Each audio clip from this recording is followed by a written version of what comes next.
Hi, this is Barry Byers, and this is some footage that we're running today. That's Mike Weber, and it's Texas Karate Institute, my home for kickboxing, and that's what we're doing. Is some really light sparring, more conditioning and footwork and movement, kind of like shadow boxing, except you've got somebody in front of you throwing some stuff at you.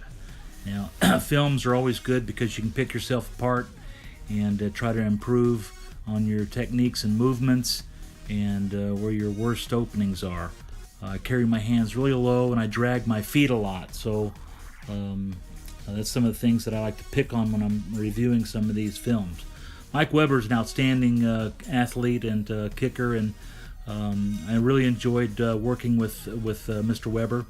And Texas Karate Institute, again, I said, is really kind of my home school. I was trained in a lot of different styles, but Chin-Soo Kwan was my favorite. Royce Young, Grandmaster Royce Young, was my head instructor, and everybody was kind of guiding me towards full contact since I was very young. I started martial arts in 1967, fencing and judo and boxing, and continued to expand my art, which I believe is something that every leader and teacher has to do when they direct their students, is know that it's a form of personal art and expression. And it taught a lot of discipline and really some wonderful things in my life, changed my life in many ways, fought some outstanding people. So very grateful and thankful today to be able to review some of these old fight and sparring sessions. This one, Mike Weber, just if you're out there, hope you get to see it and do some few rounds here with Mike Weber. Again, that's probably about the 14th round right here that I'm at. So we should make 20 rounds on that night, as it should be. Anyway, thanks for stopping in and reviewing some of the films. I'm introducing Mike Weber and talking about him right here, but again, we lost the sound some years ago, decades ago, and again, this was in the 80s, 90s, the 2000, 2004, I basically stepped out a little bit to get married, and 2006 lost my wife and moved on to Florida for a while to recover, and today it's just all about the gung fu. And experiencing the youth of today.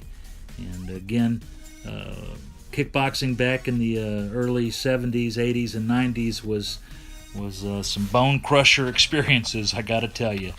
Great champions back then, and love everybody. I sure miss Walt and miss Texas Karate. So here from Florida, signing off, and let this thing run for a while. All right, bye-bye.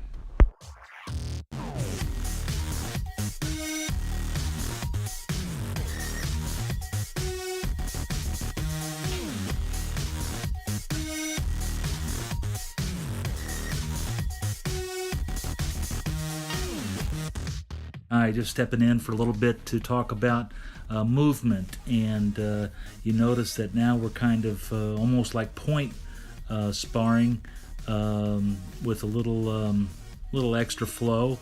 Mike Weber kind of directed it that way with his techniques and kicks and his talents, and so I try to change it up a little bit with some hand movements, blocks, and put the pressure on a little bit more.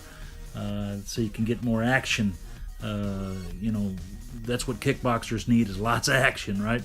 So even though you need some fast and really precise movements coming at you, it's not so bad to do a little point action once in a while either. That's good. My personal opinion is that to be a black belt, you really need to do full contact for each degree, and each time you step up in a belt, you should be able to prove that you can handle full contact and get the reality check that you need. Look here, I'm pulling off the old shirt, getting a little bit weary here in the 15th, 16th rounds, but very enjoyable. today I do a little bit slower movements with Tai Chi and my Gung Fu. But very nice stuff. Set the clock. Let's get some more rounds in.